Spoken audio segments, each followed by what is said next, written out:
esa bandera de lucha contra el narcotráfico está unida a las políticas de ajuste, de estabilización del FMI, está unida a toda la cadena de dominación, a todos los mecanismos de dominación que tiene el imperialismo. Y la otra cosa es, que fue lo que la compañera de El Salvador estaba mencionando como un tema importante, el asunto justamente de las medidas de ajuste que están siendo vistas, ¿no?, como la solución para los problemas de inflación con recesión o de hiperinflación con recesión, que es el caso del Perú, por ejemplo, ¿no?, donde se está dando en grado extremo y ustedes saben que hay una inflación de 2.400% anual y solo en los últimos 30 días la devaluación del INTI, que es la moneda nacional, ha sido del 140%. Y entonces estas políticas de ajuste son las políticas de ajuste para estabilizar el modelo, el esquema capitalista.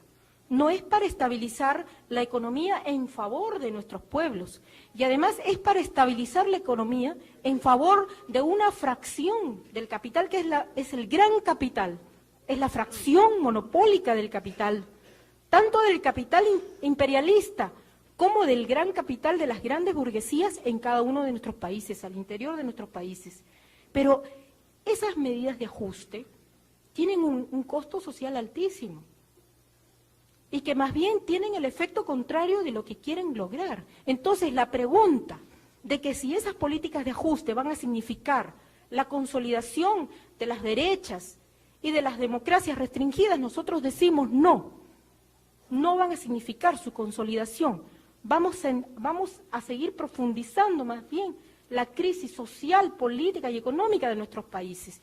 Con esto no quiero decir que esto sea una regla igual en todos los países de América Latina, porque ya decimos, nosotros sentimos claramente, y cada vez que conversamos e intercambiamos con los compañeros de otros países, que la situación nuestra no tiene nada que ver, por ejemplo, con la situación de Brasil. Estamos muy lejos en un montón de cosas, ¿no?, que sería muy largo explicar en este momento.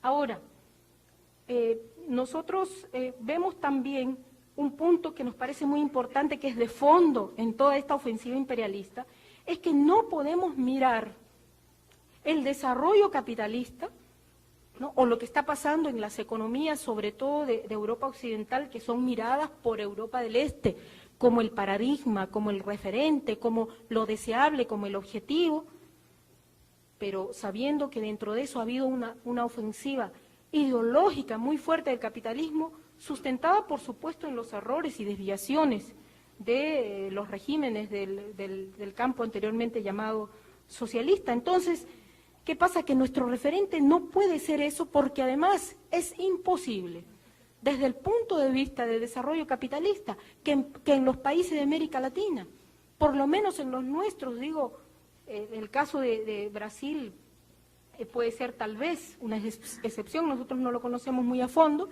pero en el caso de la mayoría de los países de América Latina es imposible pensar que el desarrollo de nuestros países, de sus fuerzas productivas y por lo tanto la resolución de los problemas fundamentales de nuestros pueblos está en un desarrollo capitalista. Es decir, no podemos tener esa meta delante o pensar de que es posible eso, o pensar pues que nosotros vamos a entrar en una situación que pueda hacerle competencia, ¿no?, al imperialismo yanqui o al imperialismo alemán o japonés, ¿no? Porque el papel a que nos han confinado dentro de lo que es la distribución del mundo es que nosotros somos parte ya ni siquiera a lo mejor de un tercer mundo, sino hasta de un cuarto mundo. Somos como la última rueda del coche. Incluso el papel que teníamos anteriormente de suministradores de materias primas, que era, bueno, una de las cosas que hacían que hubiera una mutua dependencia entre el imperialismo y nosotros, ha disminuido, se ha debilitado ese papel, y eso tiene que ver con el desarrollo tecnológico, con el desarrollo de nuevas formas productivas, tiene que ver con el hecho de que hay materias primas que ahora se sintetizan, con el avance de la biotecnología, etcétera, con una serie de cosas que han cambiado los esquemas productivos en el capitalismo. Y entonces hay varias cosas que están siendo sustituidas y por lo tanto las exportaciones de materias primas de nuestros países hacia los países imperialistas disminuye, y esto también se revierte en la baja de los precios de las materias primas, ¿no? Si comparamos lo que está perdiendo, por ejemplo, Colombia con la baja del precio del café y lo que se está perdiendo con la baja del precio del azúcar y de los minerales como el cobre, y si comparamos esas pérdidas con las migajas que el imperialismo nos está pretendiendo dar como apoyo a la lucha contra el narcotráfico, o los 300 millones de dólares que está prometiendo como fondo para las Américas en el discurso de Bush, sencillamente eso no pasa de ser, para decirlo con claridad, una burla para nuestros países y para su dignidad. Ya, compañera. Termino entonces señalando de que, por lo tanto, nosotros tenemos que buscar, se trata de buscar el desarrollo no capitalista de las fuerzas productivas de nuestros países, que se oriente al socialismo. Por supuesto que esto es una cosa sumamente complicada y que pasa porque, además, esto tiene un presupuesto político, que es el hecho de que sean los pueblos y de que sean las inspiraciones socialistas, ¿no?, las que tengan el poder en el continente, porque de otra manera no va a ser posible.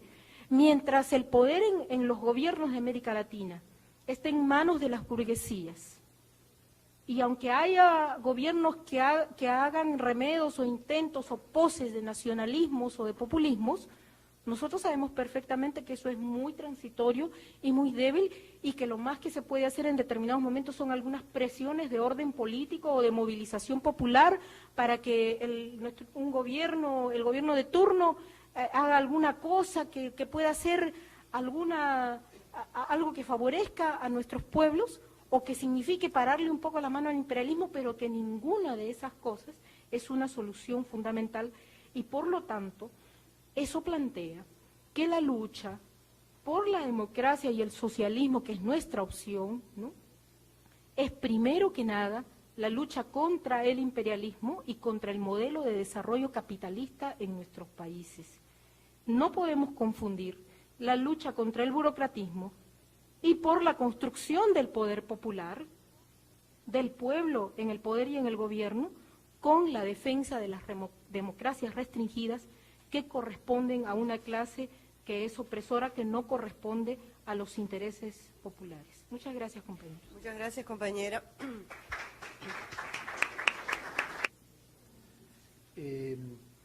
Estimamos, compañeros, que los aportes que vamos recibiendo realmente son riquísimos, nos nutren de un bagaje teórico y de experiencias que entendemos es sumamente importante. En este sentido, estamos muy contentos de integrarnos nuevamente a un ámbito internacional como este, del cual nuestro partido había estado alejado durante mucho tiempo. Me interesaría introducirme en el tema sobre la base de tener en cuenta un congreso del año pasado de nuestro partido, con una serie de resoluciones sobre este tema, y tomar algunos párrafos textuales, si ustedes me permiten.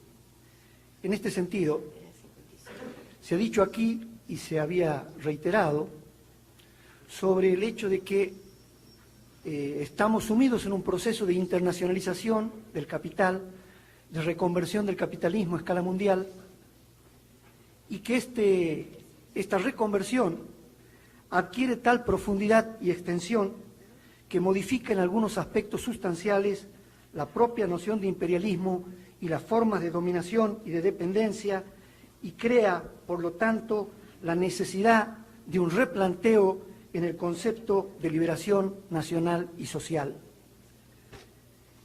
En este sentido, nosotros entendemos que no se puede hacer contradictorio algo que realmente no lo es. Sí entendemos que es muy importante y fundamental el hecho de discutir las formas de la crisis. Entendemos que sí es necesario debatir y complementar con una visión muy profunda lo que es el proyecto global de dominación que hoy se extiende sobre América Latina y el mundo.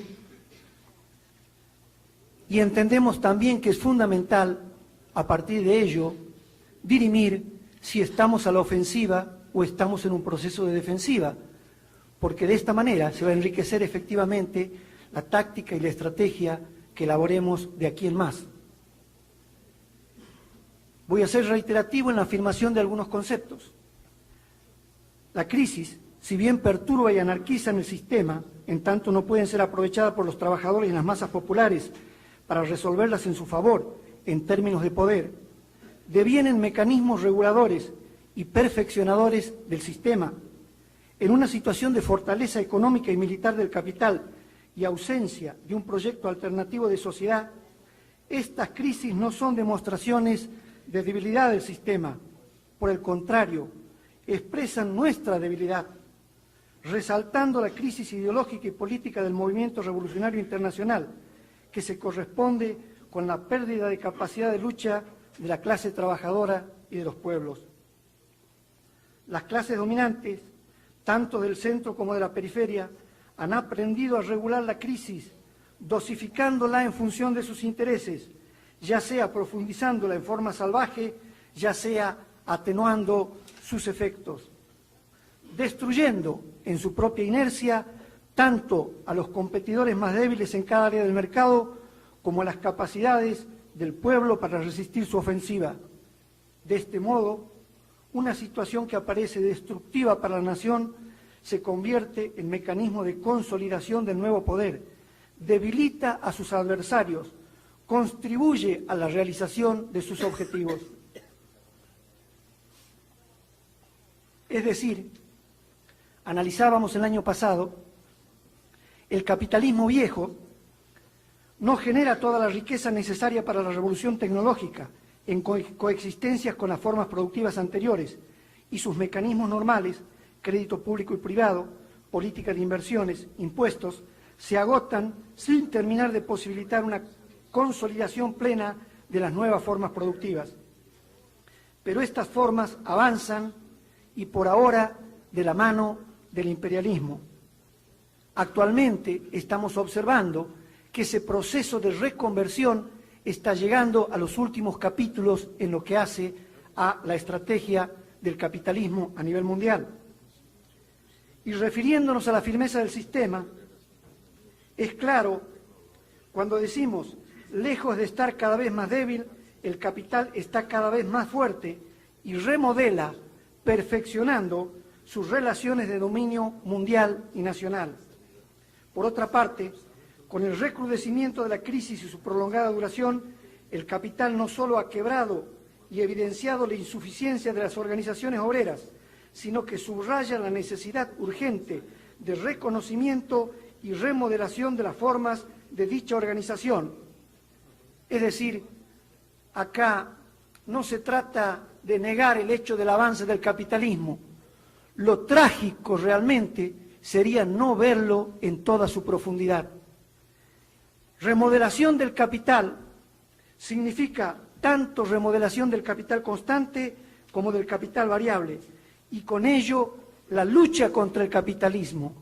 En este sentido, y para no ser reiterativo, concordamos con todo lo expresado por el compañero de México respecto a cómo el imperialismo en los países centrales ha ido modificando desde la base productiva misma las nuevas relaciones de producción.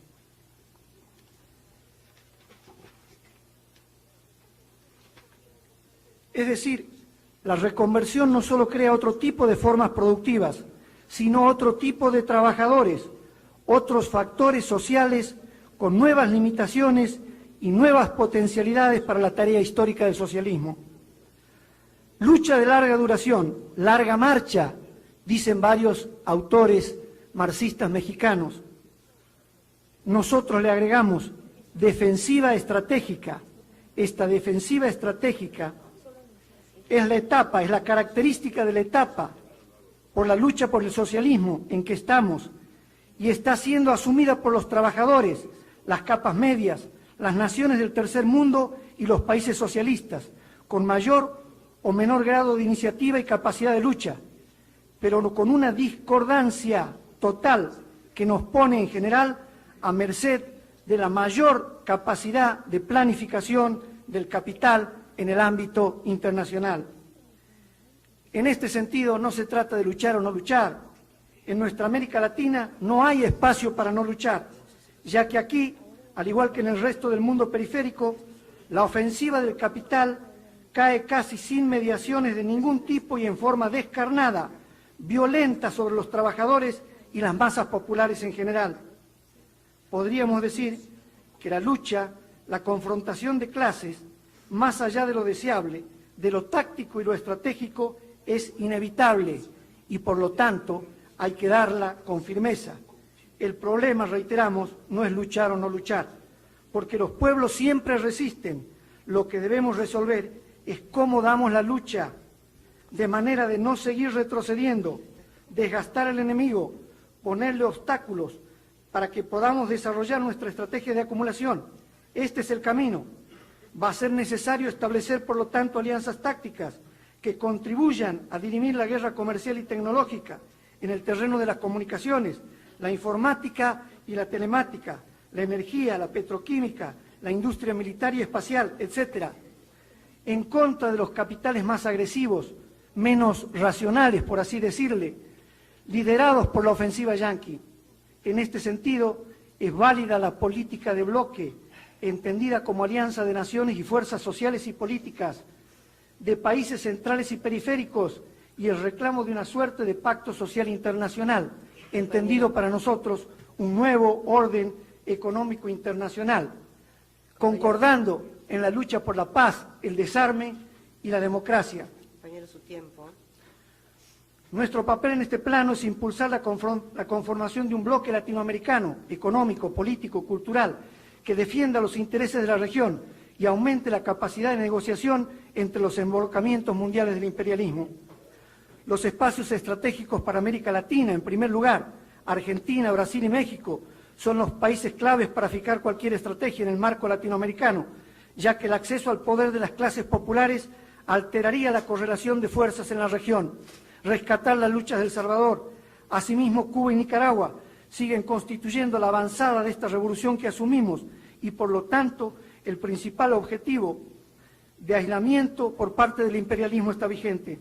En consecuencia, ya sea que los Estados Unidos consigan cerrar el eje Brasil y Argentina como área central de reconversión y su proyección al resto de América Latina, ya sea que logren avanzar en la evolución del proceso sandinista o aislar a Cuba y lanzarse la intervención, cualquiera de estas alternativas o su combinación abriría camino al despliegue de las demás y a una derrota estratégica para toda el área. Luego definimos como prioritaria la concentración de esfuerzos del movimiento revolucionario y popular en estos países.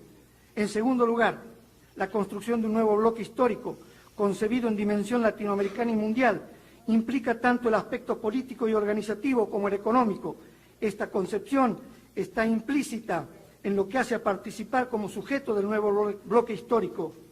Esta convocatoria a construir una voluntad colectiva, un nuevo bloque histórico, implica el reemplazo de los mecanismos autoritarios por otras de asociación voluntaria, cooperación, cogestión, autogestión, basados en la solidaridad social. Por esto se hace necesario generar canales de comunicación continua y eficiente, teniendo en cuenta que la recomposición de la trama social concreta se transforma en términos participativos. No obstante, no llega a definirse como una acción orientada a ir modificando la estructura económica desde una perspectiva revolucionaria, popular y democrática, como conducción para la acumulación de fuerzas, para la construcción de un nuevo bloque. Esta tarea está planteada para ser realizada desde el poder y no solo como una de las condiciones para acceder a él. Entendemos, compañeros, que no se trata de rechazar simplemente un proceso de desarrollo de las fuerzas productivas, sí de rechazar el proceso de desarrollo de las fuerzas productivas en el sentido del capitalismo y del imperialismo. Se trata de ofrecer un proyecto alternativo, global, internacional y nacional en función de un desarrollo pleno y armónico de las fuerzas productivas como única forma de enfrentar un proyecto global de dominación. Nada más. Muchas gracias, compañero.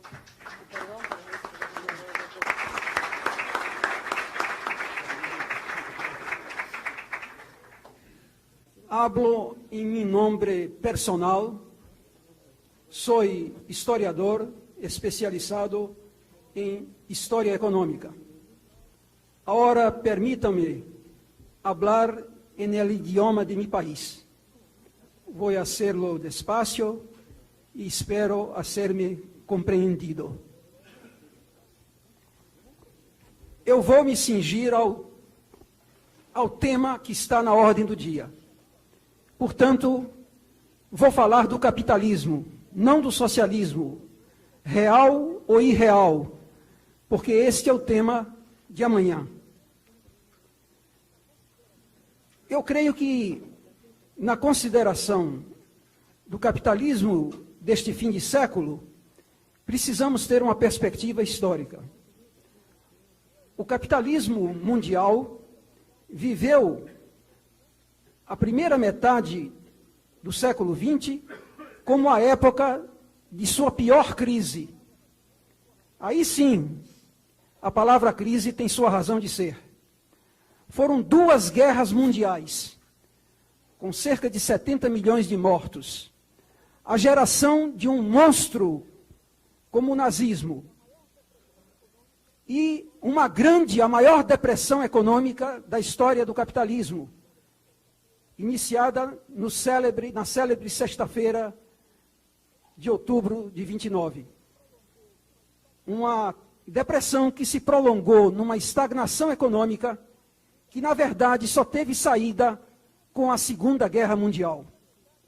Ao mesmo tempo, foi na primeira metade do século XX que se produziu a grande fratura no sistema capitalista mundial, resultante da Revolução Socialista na Rússia czarista, que deu origem à União Soviética. Sem querer agora, neste momento, fazer valorações sobre o regime que se instalou e se fixou na União Soviética, cujo modelo, sem dúvida, está agora desmoronando, o modelo stalinista. O que importa frisar é que uma grande área do universo deixou de estar disponível para os investimentos do sistema capitalista mundial. E esse processo de retração de área de investimentos prosseguiu na Segunda Guerra. Em consequência dela, com a anexação dos países do leste europeu à área da União Soviética. E depois disso, com a Revolução na China, da qual também não faço agora valorações. Com a Revolução em Cuba, na Argélia, com a derrota militar dos Estados Unidos nas guerras da Coreia e do Vietnã, principalmente. Foram então, sem dúvida, naquele momento nesta fase se pode falar em recuo do imperialismo. Mas ao mesmo tempo, depois da Segunda Guerra Mundial, alguns processos ocorreram dos quais só agora temos uma visão mais clara a respeito das suas consequências e dos problemas que trazem ao movimento revolucionário. Indiscutivelmente, depois da Segunda Guerra Mundial, deu-se uma estabilização de tipo social-democrata nos países de capitalismo desenvolvido. Seja naqueles que tiveram partidos social-democratas no governo, como de outros que não os tiveram, mas aplicaram políticas assemelhadas. É a época em que o capitalismo mundial recorre ao teórico John Maynard Keynes, que é, ao mesmo tempo, um antimarxista, ele tinha desprezo por Marx, mas é, ao mesmo tempo, um antiliberal. Quer dizer, o capitalismo, para se recuperar de sua crise de meio século, teve que recorrer ao antiliberalismo, ou seja, a intervenção do Estado, a estatização de ramos inteiros da economia, a promoção de programas tributários, fiscais, de tipo intervencionista. E, ao mesmo tempo, conceder ao movimento operário, que ganhou impulso com a vitória sobre o nazifascismo na Segunda Guerra Mundial, conceder a esse movimento operário nos países desenvolvidos uma série de vantagens que não tinha antes, em matéria de previdência social, de assistência médica, de habitação e de lazer e de outros itens. Não reconhecer isso é querer ser cego. é pôr vendas nos olhos, em minha opinião. Ao mesmo tempo, o capitalismo mundial mais desenvolvido foi se estruturando em 3 blocos. O bloco americano, com seu apêndice o Canadá e agora o México. O bloco europeu, aí o capitalismo mostrou uma flexibilidade insuspeitada por qualquer teórico marxista, porque soube anular fronteiras e criar um bloco acima de fronteiras na Europa, dividida em múltiplos estados, desde a Comunidade Europeia do Carvão e do Aço, à Comunidade Econômica Europeia, e agora a unificação de tal maneira que vai se criar uma Europa com uma moeda única, uma contabilidade única e uma transferência livre de capitais, força de trabalho e tecnologia e tudo mais. Eu acredito que isso é uma novidade que nós não suspeitávamos de que o capitalismo fosse capaz de realizar. E, ao mesmo tempo, um outro fato, o florescimento do capitalismo no Extremo Oriente.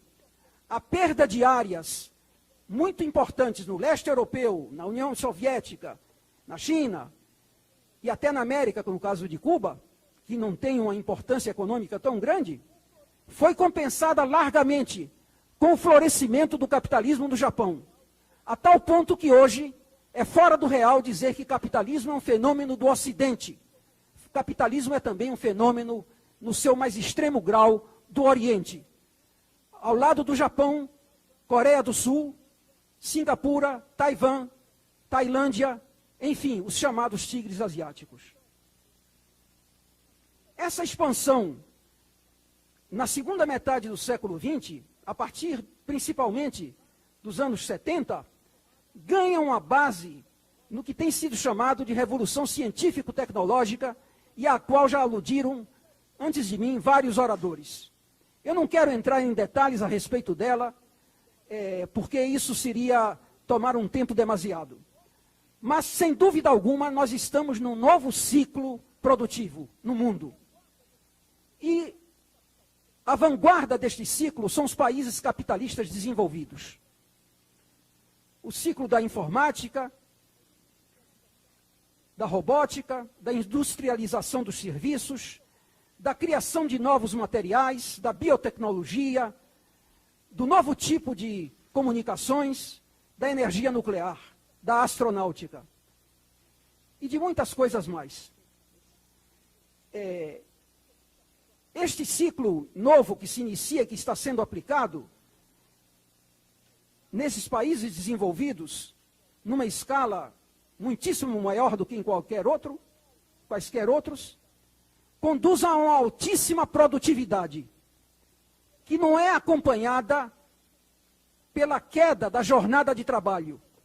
A jornada de trabalho mantém-se mais ou menos estável nos países capitalistas desenvolvidos. E isso, na minha opinião, explica a enorme acumulação de capital que os 3 blocos capitalistas desenvolvidos dispõem hoje e com os quais manejam para consolidar o seu domínio mundial. Ao mesmo tempo, processa-se uma nova divisão internacional do trabalho, um deslocamento de forças produtivas de um ponto para outro. Tudo isso decidido em gabinetes das mega multinacionais, sem qualquer processo democrático, porque tudo que se possa falar da democracia burguesa nada tem a ver com a produção, com os processos produtivos. Isso é decidido pelas mega multinacionais ou nos escritórios de especulação dos grandes capitais financeiros. Enquanto isso ocorria, é inegável, companheiros, não vamos, pelo menos é essa a minha opinião, nos enganar. Esgotou-se nos anos 70 o impulso anticapitalista mundial que vinha da Segunda Guerra Mundial. Não quer dizer que não haja ofensivas num ponto ou noutro do planeta, mas em escala mundial, esse impulso se esgotou. E, no próprio sistema capitalista, houve uma mudança no abandono, que consistia no abandono da política econômica antiliberal inspirada por Keynes para a política neoliberal que vem dos anos 70 e que está hoje em plena vigência e em plena expansão. Por quê? Houve os dois choques do petróleo, sobretudo o segundo choque em 79, o que impôs a aceleração da revolução científico-tecnológica no sentido da baixa dos custos de produção, no sentido da redução das tecnologias atrasadas. Ao mesmo tempo, concluía-se, no final dos anos 70, um ciclo econômico. A inflação aumentava, também em consequência das políticas keynesianas, das políticas social-democratas, das exigências da classe operária. E isso, então, deu margem a uma contraofensiva neoliberal contra o estatismo, anti-estatizante, pregando a privatização, o retorno das empresas estatizadas para mãos privadas, o que chegou a extremos, sobretudo, como nós sabemos, na Inglaterra, muito menos em outros países onde há mais propaganda do que propriamente privatização em muitos casos. E, ao mesmo tempo, o capital entrou em contraofensiva com relação às conquistas que os trabalhadores dos países desenvolvidos tinham obtido nos 25 ou 30 anos seguintes à Segunda Guerra Mundial. Cessaram os programas de assistência médica, de habitação, de educação, de saúde, de tudo mais. De assistência à velhice, aos idosos. Embora, nesse particular, os trabalhadores dos países desenvolvidos não tenham consentido na perda, senão parcial, do que tinham conquistado. Muitas coisas nem Thatcher nem Reagan puderam obter, mas paralisaram o processo de conquistas, de concessões do capital ao trabalho que se deu depois da Segunda Guerra Mundial. E essa contraofensiva arquivou a economia keynesiana e faz com que hoje o Economist, o Financial Times, o Wall Street Journal falem até em Adam Smith, quer dizer, voltamos a Adam Smith, a mão invisível do mercado, a soberania do mercado. Quer dizer, essa é a nova divindade que hoje se ressuscita, parecia enterrada pelos economistas keynesianos, e ela ressuscita. O mercado soberano, a mão invisível do mercado, põe tudo em ordem e pode resolver todos os males sociais. É isso a essência da propaganda do imperialismo e que se difunde através da mídia, da imprensa, da televisão e das cátedras universitárias. Então, é a época em que entramos também do ponto de vista político. O ciclo republicano norte-americano. 2 governos Reagan seguidos pelo governo Bush. 3 governos Thatcher na Inglaterra. Helmut Kohl substituindo um período de governo social-democrata de Willy Brandt e Helmut Schmidt. E Kurt Waldheim, um ex-nazista, substituindo 13 anos de governo social-democrata de Bruno Kreisky, na Áustria. Então, em que situação isso leva no momento atual? Concretamente, a situação que o capitalismo atravessa no momento atual, digamos taxativamente, companheiros, não é de crise. Não é de crise. A produção vem aumentando, embora não a taxas muito altas, mas suficientes para dar um aumento da produção per capita ano a ano. Já foi dito aqui, este é o mais longo ciclo econômico sem crise depois da Segunda Guerra Mundial. Sem recessão. 8 anos já. Pode ser que amanhã a crise venha, mas até agora não veio já há 8 anos. Isso é o real. A taxa de desemprego dos Estados Unidos caiu da recessão de 80 a 82, de 12% para menos de 6%. Na Europa, na Comunidade Econômica Europeia, a taxa de desemprego caiu de 10% para 7,5% e está se reduzindo. Na Alemanha Ocidental, em consequência das oportunidades que agora lhe abre a reunificação, a taxa de desemprego baixou de 10% para 5%. Metade. Quem quer falar em crise com isso, realmente deve consultar o dicionário, na minha opinião.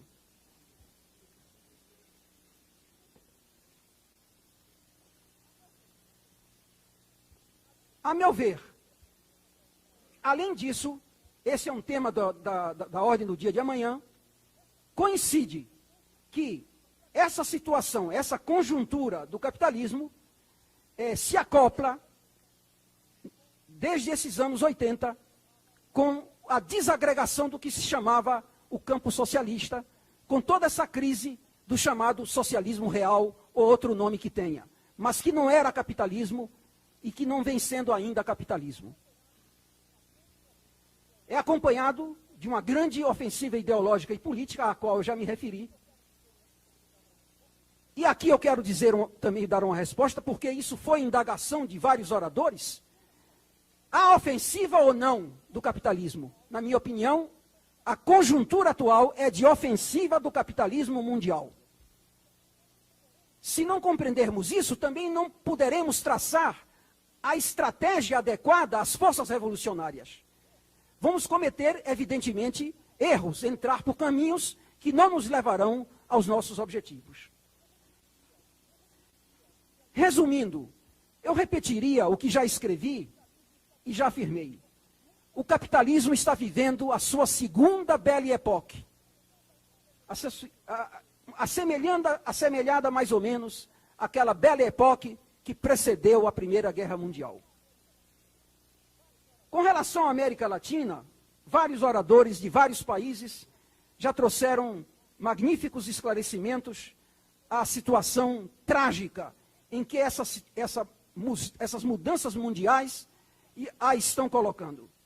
Eu queria apenas aqui frisar a seguinte questão, que com os processos de hiperinflação ou de recessão, ou a combinação dos dois, hiperinflação e recessão, como está se dando na Argentina e certamente vai se dar também no Brasil, a classe operária, os trabalhadores da América Latina, de muitos países, estão na prática perdendo direitos que conquistaram após muitas lutas de muitos decênios. Porque o desemprego e a queda dos salários, a alta do custo de vida, tudo isso na prática invalida direitos que a classe operária conquistou. Diante disso, que vale a previdência social? Que vale uma aposentadoria, as pensões? De que vale tudo isso?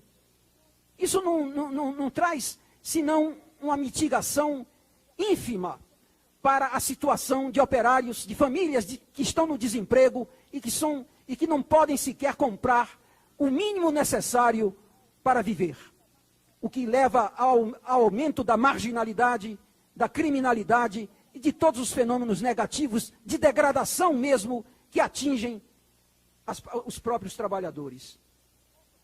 Diante disso, as nossas burguesias se associam, de uma maneira ou de outra, com o capital americano, batem palmas ao plano Bush, que já foi aqui analisado, e que implica no domínio das mega multinacionais sobre os mercados da América Latina, porque não tem intenção grande de trazer investimentos, e se os trouxerem, é em nossa desvantagem, na maioria dos casos. O que querem é despejar os seus produtos dentro dos nossos mercados, restando aqui e ali algumas ilhas industrializadas que sobreviverão, talvez em países com maior resistência industrial, como talvez seja o caso do Brasil. E, então, sem dúvida alguma, eu estou de acordo com os oradores que me precederam a respeito da situação extremamente difícil que vai atravessar, que já está atravessando a América Latina, todos os seus países. O que exige uma reflexão muito profunda a respeito da estratégia que temos que desenvolver para deter essa ofensiva e impedir que ela nos leve a uma situação de completa impotência econômica e política. É evidente, e com isso eu vou concluir, que eu não estou aqui fazendo pintando nenhum quadro risonho a respeito do capitalismo. De maneira alguma, porque o capitalismo até agora se desenvolveu em meio a contradições internas muito profundas e não vai deixar de se desenvolver dessa maneira. Nós temos que estudar essas contradições. Quando não queremos ver esses novos fenômenos, também não vemos essas contradições. Sejam as contradições interimperialistas, entre Estados Unidos, por exemplo, e Japão, que são contradições mais profundas do que aparentam, e vão crescer, porque o Japão, em 10 ou 15 anos, estará ao par dos Estados Unidos. Ao mesmo tempo, a locomotiva do capitalismo mundial, que são os Estados Unidos, é uma locomotiva que perde velocidade, que está em grandes dificuldades, sem dúvida, que controla essas dificuldades até o momento, mas não sabemos até quando. Já foi dito aqui e é sabido, os Estados Unidos precisam financiar o seu imenso orçamento bélico, militar, e não pensam em diminuir esse orçamento, apesar das concessões que lhes fazem os soviéticos e outros países do chamado socialismo real. E quem financia esse déficit orçamentário? Quem financia o déficit comercial? São os parceiros dos Estados Unidos. Financiam porque precisam do mercado americano. Então, eles estão financiando alguém que está ficando velho e que está ficando cada vez mais enfermo. E precisam financiar porque se derrocam os Estados Unidos, se desmoronam os Estados Unidos, isso repercutirá também no desmoronamento da Europa Ocidental e do Japão. Por enquanto, por conseguinte, é uma situação de equilíbrio extremamente instável. Esse da Belle Époque, da segunda Belle Époque capitalista.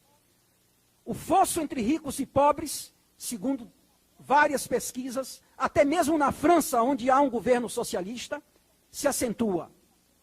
E se acentuam fenômenos como a xenofobia, o racismo, o pauperismo, em toda a Europa e em todo o mundo capitalista, inclusive nos Estados Unidos. Decadência dos instrumentos de assistência previdenciária, de educação, de auxílio aos pobres, como tinha sido conquistado nos anos anteriores. Eu não posso aqui e nem pretendo dizer como vai acabar esta conjuntura. Eu creio que os companheiros são muito mais autorizados do que eu para tratar deste assunto, deste tema. A acumulação capitalista sempre foi profundamente contraditória e sempre encerrou consigo uma conjuntura de catástrofe, como aconteceu no caso da Primeira Guerra Mundial, quando se iniciou o ciclo de dificuldades profundas do capitalismo na primeira metade deste século. A perspectiva que nós temos é do socialismo, mas é um socialismo, vamos discutir isso amanhã, porque é o tema de amanhã, que deve ser repensado. E eu gostaria de encerrar, então, as minhas palavras com a convicção de que, para compreender os novos tempos, é indispensável renovar o pensamento marxista. Muito obrigada.